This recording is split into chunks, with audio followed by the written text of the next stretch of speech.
A ver, pensemos en esto un momento.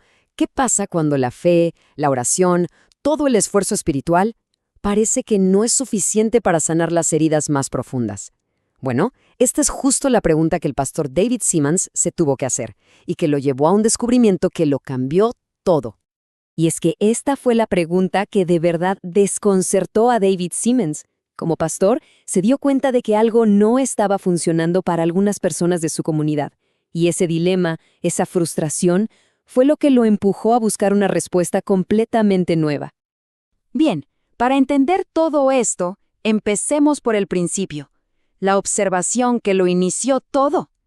Seamands, en su día a día como pastor, empezó a notar un patrón que de verdad le preocupaba.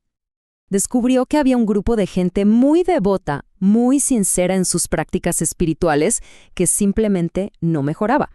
Sus problemas más profundos seguían ahí, sin importar cuánto oraran o se esforzaran. Y para describir este ciclo tan frustrante, usó una metáfora potentísima: el mismo disco rayado. Imaginen esa sensación, ¿no?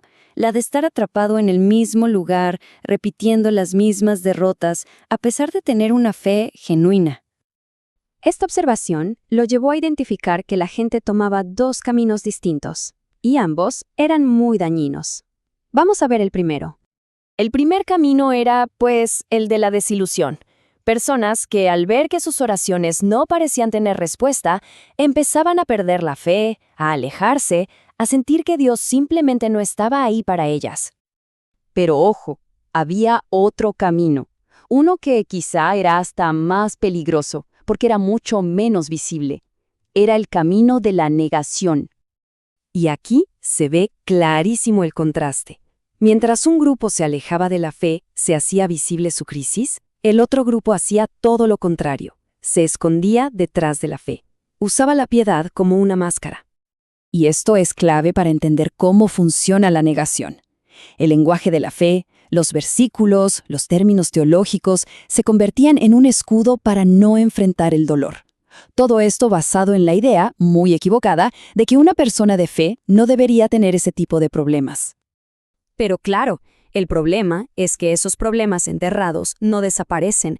Al contrario, resurgen de formas superdestructivas: enfermedades, comportamientos extraños, matrimonios infelices e incluso afectando a los hijos. Todos estos descubrimientos, como se podrán imaginar, llevaron a Seamands a un punto de inflexión, a una nueva forma de entender su trabajo como pastor. Y fue ahí cuando tuvo una especie de revelación.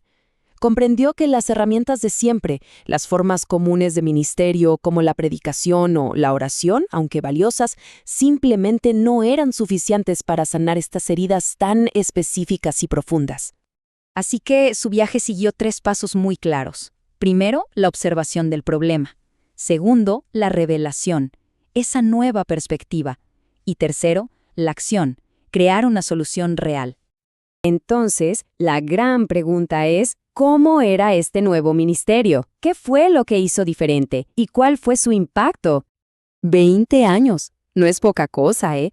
Ese fue el tiempo que Seamands dedicó a desarrollar una respuesta a todo lo que había estado observando.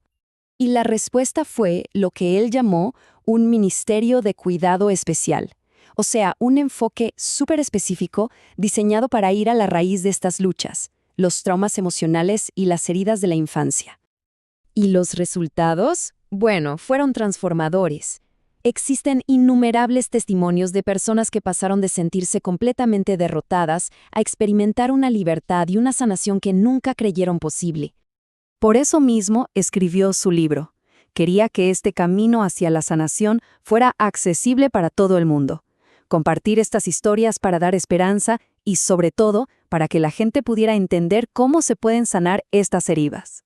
Y así, toda la experiencia de Seamands nos deja con una pregunta final muy poderosa. ¿Y si a veces el problema no es una falta de fe, sino una herida profunda que simplemente necesita sanar?